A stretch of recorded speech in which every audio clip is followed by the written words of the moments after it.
Good morning, good afternoon, good evening, good night, good day to you. That's depending where you are.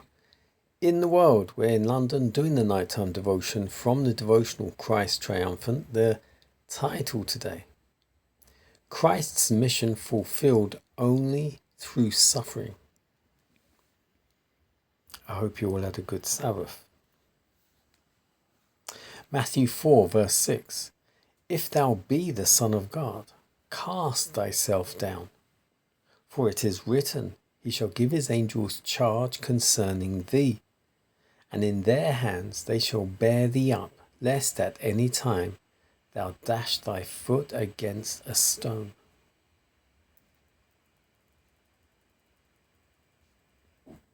The second temptation was at the point of presumption. Satan now supposes that he has met Jesus on his own ground. The wily foe himself presents words that proceeded from the mouth of God. He makes it evident that he is acquainted with the scriptures. But when he quoted the promise, He shall give his angels charge over thee, he omitted the words, to keep thee in all thy ways. That is, in all the ways of God's choosing. Jesus refused to go outside the path of obedience. He would not force Providence to come to his rescue, and thus fail of giving us an example of trust and submission. Never did he work a miracle in his own behalf. His wonderful works were all for the good of others. Jesus declared to Satan, It is written again, Thou shalt not tempt the Lord thy God.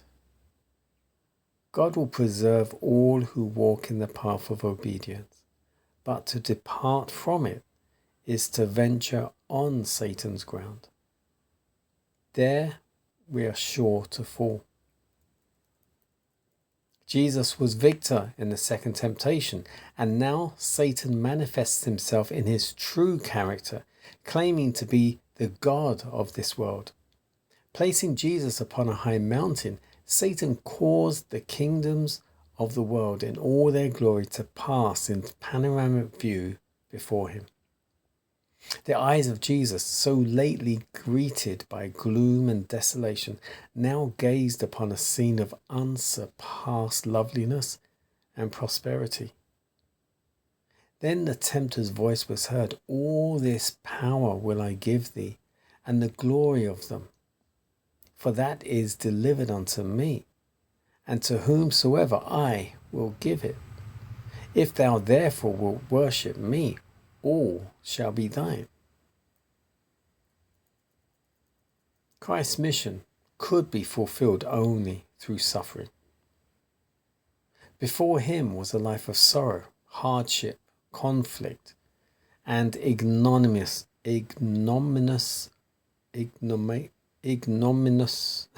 death.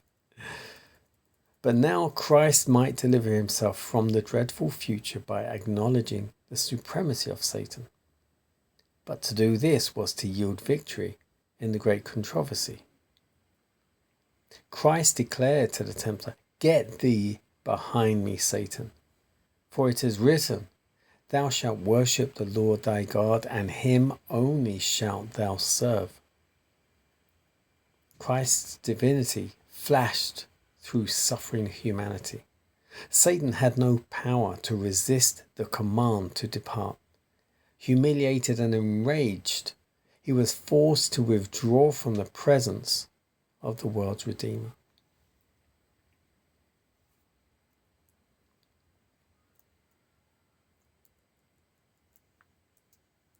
Christ's mission fulfilled only through suffering. Again, focusing on the temptations of Christ while he's in the wilderness, at his lowest, weakest point as a human. He could not draw on his divinity. He had to remain 100% human so as to be able to overcome, to not be tempted by the tempter.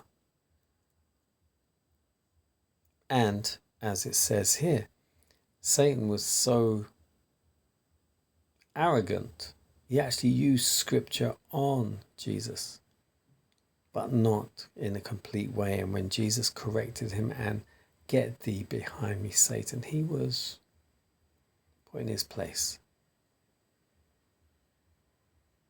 Yes, he was 100% human, but he was still also very aware of who he was, how he was, his mission, and what he must do to fulfill his mission. And he did that.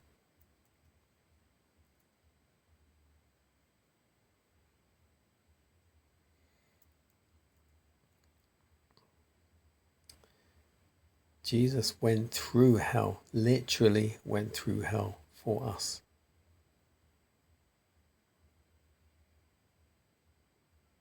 And we still doubt. Maybe not necessarily him, but we still doubt.